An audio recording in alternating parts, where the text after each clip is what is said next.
Hello friends, welcome back to Info Talk show. നമ്മുടെ പുതിയ വീഡിയോയിലേക്ക് എല്ലാവർക്കും സ്വാഗതം. ഈ ഒരു വീഡിയോയിലൂടെ നമ്മൾ നോക്കാൻ പോകുന്നത് സ്വദേശ് മെഗാ ക്വിസ് ആണ്. സ്കൂൾ തലത്തിൽ ചോദിക്കാൻ സാധ്യതയുള്ള കുറച്ച് പ്രധാനപ്പെട്ട ചോദ്യങ്ങളും ഉത്തരങ്ങളുമാണ് നമ്മൾ ഈ ഒരു വീഡിയോയിൽ ഉൾപ്പെടുത്തിയിരിക്കുന്നത്. മുൻ വർഷങ്ങളിൽ ചോദിച്ചതും ഇനിയും ചോദിക്കാൻ സാധ്യതയുള്ളതുമായ പ്രധാനപ്പെട്ട ചോദ്യങ്ങളാണ്. അപ്പോൾ എല്ലാവരും വീഡിയോ മുഴുവനായിട്ട് കണ്ടു നോക്കുക. നിങ്ങൾക്ക് എന്തായാലും യൂസ്ഫുൾ ആവുന്നതായിരിക്കും. അപ്പോൾ വീഡിയോയിലേക്ക് കടക്കുന്നതിന് മുൻപ് ചാനൽ ഇതുവരെ സബ്സ്ക്രൈബ് ചെയ്യാതെയാണ് നിങ്ങൾ വീഡിയോസ് കാണുന്നതെങ്കിൽ ഇപ്പോൾ തന്നെ സബ്സ്ക്രൈബ് ചെയ്യുക. ഓക്കെ, ഓരോ ചോദ്യങ്ങളായിട്ട് നോക്കാം. ഇന്ത്യയുടെ ദേശീയ മുദ്രാവാക്യം എന്താണ്? ചോദ്യം നോക്കൂ.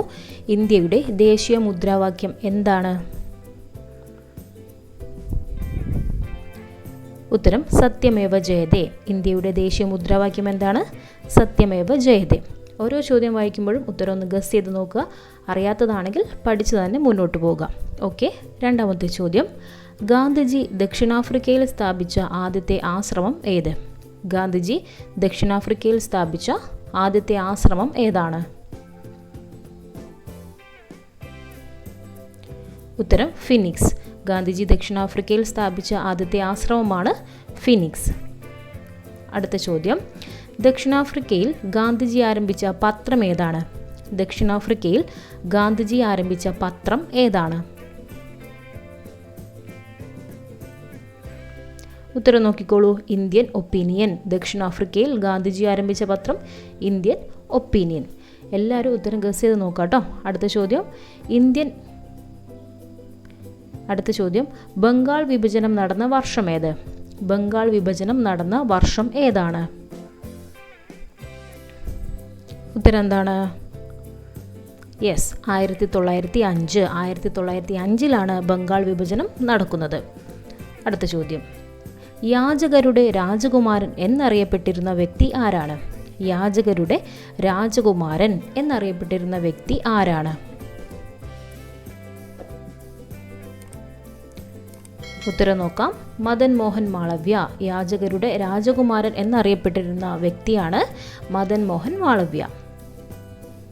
അടുത്തത്. ബർദോളി സത്യാഗ്രഹം നടന്നത് ഏത് വർഷമാണ്? ബർദോളി സത്യാഗ്രഹം നടന്നത് ഏത് വർഷമാണ്? ശരിയായ ഉത്തരം 1928. ബർദോളി സത്യാഗ്രഹം നടന്നത് 1928. അടുത്ത ചോദ്യം. Quit India, Simon go back എന്നീ മുദ്രാവാക്യങ്ങളുടെ ഉപജ്ഞാതാവ് ആരാണ്? Quit India, Simon go back എന്നീ മുദ്രാവാക്യങ്ങളുടെ ഉപജ്ഞാതാവ് ആരാണ്? ഉത്തരം Yusuf Meherally. Quit India, Simon go back എന്നീ മുദ്രാവാക്യങ്ങളുടെ ഉപജ്ഞാതാവാണ് യൂസഫ് മെഹ്റലി. അടുത്ത ചോദ്യത്തിലേക്ക് കടക്കാം. ഇന്ത്യൻ അശാന്തിയുടെ പിതാവ് എന്ന പേരിൽ അറിയപ്പെടുന്നത് ആരാണ്? ഇന്ത്യൻ അശാന്തിയുടെ പിതാവ് എന്ന പേരിൽ അറിയപ്പെടുന്നത് ആരാണ്? ഉത്തരം വരുന്നത് ബാലഗംഗാധര തിലകൻ. ഇന്ത്യൻ അശാന്തിയുടെ പിതാവ് എന്ന പേരിൽ അറിയപ്പെടുന്നത് ബാലഗംഗാധര തിലകനാണ്. ഓക്കെ അല്ലേ? യെസ്. അടുത്ത ചോദ്യം. മലബാർ ലഹള നടന്ന വർഷം ഏതാണ്? മലബാർ ലഹള നടന്ന വർഷം ഏതാണ്?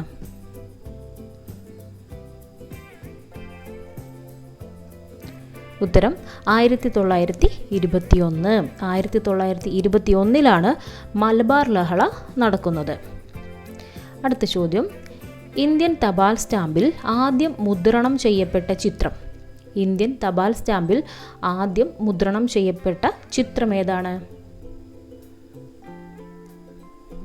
ഉത്തരം ഇതാണ്. ഇന്ത്യൻ ദേശീയ പതാക. അപ്പോൾ ഇന്ത്യൻ തപാൽ സ്റ്റാമ്പിൽ ആദ്യം മുദ്രണം ചെയ്യപ്പെട്ട ചിത്രം എന്തിൻ്റെയാണ്? ഇന്ത്യൻ ദേശീയ പതാകയുടെ ചിത്രമാണ് ഇന്ത്യൻ തപാൽ സ്റ്റാമ്പിൽ ആദ്യം മുദ്രണം ചെയ്യപ്പെട്ടത്. അടുത്ത ചോദ്യം. നെഹ്റുവിൻ്റെ തൂലികാനാമം എന്തായിരുന്നു? നെഹ്റുവിൻ്റെ തൂലികാനാമം എന്തായിരുന്നു? ഉത്തരം ചാണക്യൻ. ചാണക്യൻ എന്ന തൂലികാനാമത്തിലാണ് നെഹ്റു രചനകൾ നടത്തിയിരുന്നത്. മറന്നുപോകരുത്, ചാണക്യൻ എന്നാണ് നെഹ്റുവിൻ്റെ തൂലികാനാമം. അടുത്ത ചോദ്യം. ദി യൂണിറ്റി ഓഫ് ഇന്ത്യ എന്ന പുസ്തകം രചിച്ചതാര്? ദി യൂണിറ്റി ഓഫ് ഇന്ത്യ എന്ന പുസ്തകം രചിച്ചതാരാണ്? ഉത്തരം Jawaharlal Nehru. The unity of India എന്ന പുസ്തകം രചിച്ചത് ജവഹർലാൽ നെഹ്റു ആണ്. അടുത്ത ചോദ്യം ഇതാണ്. ഗാന്ധിജിയുടെ ജന്മസ്ഥലമായ പോർബന്തറിൻ്റെ പഴയ പേരെന്താണ്? ഗാന്ധിജിയുടെ ജന്മസ്ഥലമായ പോർബന്തറിൻ്റെ പഴയ പേര് എന്താണ്? ഉത്തരം സുദാമപുരി. ഗാന്ധിജിയുടെ ജന്മസ്ഥലമാണ് പോർബന്തർ. ആ സ്ഥലത്തിൻ്റെ പഴയ പേരാണ് സുദാമപുരി. യെസ്. അടുത്ത ചോദ്യം. 1919 മഹാത്മാഗാന്ധി ആരംഭിച്ച ഇംഗ്ലീഷ് പത്രം ഏതാണ്? 1919 മഹാത്മാഗാന്ധി ആരംഭിച്ച ഇംഗ്ലീഷ് പത്രം ഏതാണ്? ഉത്തരം നോക്കിക്കോളൂ. Young India. 1919 മഹാത്മാഗാന്ധി ആരംഭിച്ച ഇംഗ്ലീഷ് പത്രമാണ് യങ് ഇന്ത്യ. അടുത്ത ചോദ്യം ഇതാണ്. ബ്രിട്ടീഷുകാർക്കെതിരെ നടന്ന സന്യാസി കലാപത്തെ പശ്ചാത്തലമാക്കി രചിച്ച നോവൽ ഏതാണ്? ബ്രിട്ടീഷുകാർക്കെതിരെ നടന്ന സന്യാസി കലാപത്തെ പശ്ചാത്തലമാക്കി രചിച്ച നോവൽ ഏതാണ്? ഉത്തരം ആനന്ദമഠം. അടുത്ത ചോദ്യം ഇതാണ്. ISROയുടെ ഇപ്പോഴത്തെ ചെയർമാൻ ആരാണ്? ISROയുടെ ഇപ്പോഴത്തെ ചെയർമാൻ ആരാണ്? ഉത്തരം doctor V Narayanan. Doctor V നാരായണനാണ് ISROയുടെ ഇപ്പോഴത്തെ ചെയർമാൻ. ലോക വനിതാ ചെസ് ലോകകപ്പ് കിരീട നേട്ടം സ്വന്തമാക്കുന്ന ആദ്യ ഇന്ത്യക്കാരി ആരാണ്? ലോക വനിതാ ചെസ് ലോകകപ്പ് കിരീട നേട്ടം സ്വന്തമാക്കുന്ന ആദ്യ ഇന്ത്യക്കാരി ആരാണ്? ഉത്തരം ദിവ്യ ദേശ്മുഖ്. ശ്രദ്ധിക്കുക, ലോക വനിതാ ചെസ് ലോകകപ്പ് കിരീട നേട്ടം സ്വന്തമാക്കുന്ന ആദ്യ ഇന്ത്യക്കാരിയാണ് ദിവ്യ ദേശ്മുഖ്. ഓക്കെ. അടുത്ത ചോദ്യം. ചോദ്യോത്തര രൂപത്തിൽ ഗാന്ധിജി രചിച്ച ഗ്രന്ഥം ഏതാണ്? ചോദ്യോത്തര രൂപത്തിൽ ഗാന്ധിജി രചിച്ച ഗ്രന്ഥം ഏതാണ്? ഉത്തരം ഹിന്ദ് സ്വരാജ്. ചോദ്യോത്തര രൂപത്തിൽ ഗാന്ധിജി രചിച്ച ഒരു ഗ്രന്ഥമാണ് ഹിന്ദ് സ്വരാജ്. ഓക്കെ അല്ലേ? അടുത്ത ചോദ്യം. രവീന്ദ്രനാഥ ടാഗോർ സർ പദവി ഉപേക്ഷിച്ചത് ഏത് സംഭവവുമായി ബന്ധപ്പെട്ടാണ്? രവീന്ദ്രനാഥ ടാഗോർ സർ പദവി ഉപേക്ഷിച്ചത് ഏത് സംഭവവുമായി ബന്ധപ്പെട്ടാണ്?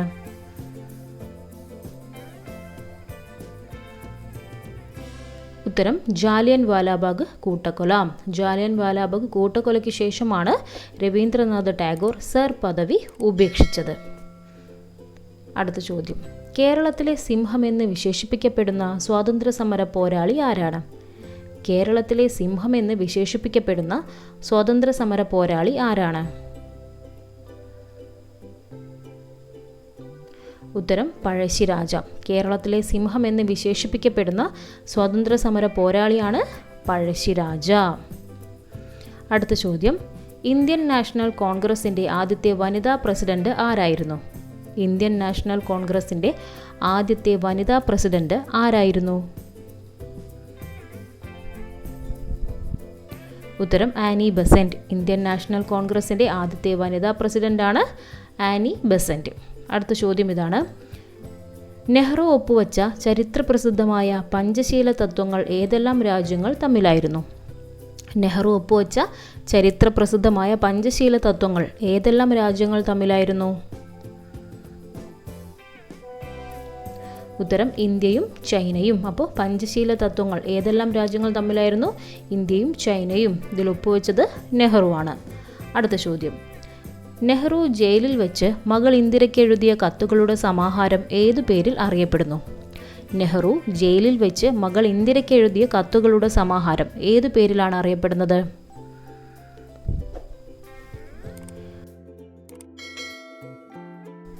ഉത്തരം നോക്കൂ. ഒരച്ഛൻ മകൾക്കയച്ച കത്തുകൾ. നെഹ്റു ജയിലിൽ വെച്ച് മകൾ ഇന്ദിരയ്ക്ക് എഴുതിയ കത്തുകളുടെ സമാഹാരം ഏതു പേരിലാണ് അറിയപ്പെടുന്നത്? ഒരച്ഛൻ മകൾക്കയച്ച കത്തുകൾ. അടുത്ത ചോദ്യം. ഗാന്ധിജിയെ മഹാത്മാ എന്ന് ആദ്യമായി അഭിസംബോധന ചെയ്തത് ആര്? ഗാന്ധിജിയെ മഹാത്മാ എന്ന് ആദ്യമായി അഭിസംബോധന ചെയ്തത് ആരാണ്? ഉത്തരം രവീന്ദ്രനാഥ ടാഗോർ. രവീന്ദ്രനാഥ ടാഗോറാണ് ഗാന്ധിജിയെ ആദ്യമായി മഹാത്മാ എന്ന് അഭിസംബോധന ചെയ്യുന്നത്. പ്രധാനപ്പെട്ടൊരു ചോദ്യം ഓർത്തു വെക്കുക. അടുത്ത ചോദ്യം ഇതാണ്. ഗാന്ധിജി ആദ്യമായി ജയിൽ ശിക്ഷ അനുഭവിച്ചത് എവിടെ വെച്ചാണ്? ഗാന്ധിജി ആദ്യമായി ജയിൽ ശിക്ഷ അനുഭവിക്കുന്നത് എവിടെ വെച്ചാണ്? ഉത്തരം നോക്കൂ. ദക്ഷിണാഫ്രിക്കയിൽ 1908 ദക്ഷിണാഫ്രിക്കയിൽ വെച്ചിട്ടാണ് ഗാന്ധിജി ആദ്യമായി ജയിൽ ശിക്ഷ അനുഭവിക്കുന്നത്. ഫ്രണ്ട്സ്, അപ്പോൾ സ്വദേശ് മെഗാ ക്വിസുമായി ബന്ധപ്പെട്ട പ്രധാനപ്പെട്ട ചോദ്യങ്ങളാണ് ഇപ്പോൾ നമ്മൾ കണ്ടത്. എല്ലാ ചോദ്യങ്ങളും നിങ്ങൾ പഠിച്ചു വെക്കുക. ഇനി നിങ്ങൾക്കായൊരു സ്പെഷ്യൽ ക്വസ്റ്റ്യൻ തരാം. ആ ചോദ്യത്തിൻ്റെ ഉത്തരം എല്ലാവരും കമൻറ്റ് ബോക്സിലൂടെ അറിയിക്കുക. ചോദ്യം ഇതാണ്: ദക്ഷിണാഫ്രിക്കയിൽ ഗാന്ധിജി ആരംഭിച്ച പത്രം ഏതാണ്? ദക്ഷിണാഫ്രിക്കയിൽ ഗാന്ധിജി ആരംഭിച്ച പത്രം ഏതാണ്? എല്ലാവരും അറിഞ്ഞിരിക്കേണ്ട ഒരു ചോദ്യമാണ്. അറിയാത്തവർ ഉത്തരം പഠിച്ചു വെക്കുക. അറിയുന്നവർ പെട്ടെന്ന് തന്നെ കമൻറ്റ് ചെയ്തോളൂ. കൂടെ നിങ്ങളുടെ പേരും കൂടെ ആഡ് ചെയ്യാൻ മറക്കണ്ട. അപ്പോൾ ഇതുപോലെ കൂടുതൽ ക്വസ്റ്റ്യൻസ് നിങ്ങൾക്ക് ആവശ്യമാണെങ്കിൽ ചാനലൊന്ന് സബ്സ്ക്രൈബ് ചെയ്ത് വെച്ചോളൂ. ബെല്ലൈക്കൺ കൂടെ എനേബിൾ ചെയ്ത് വെക്കുക. അപ്പോൾ നമുക്കിനി മറ്റൊരു വീഡിയോയിലൂടെ വീണ്ടും കാണാം. Thank you for watching.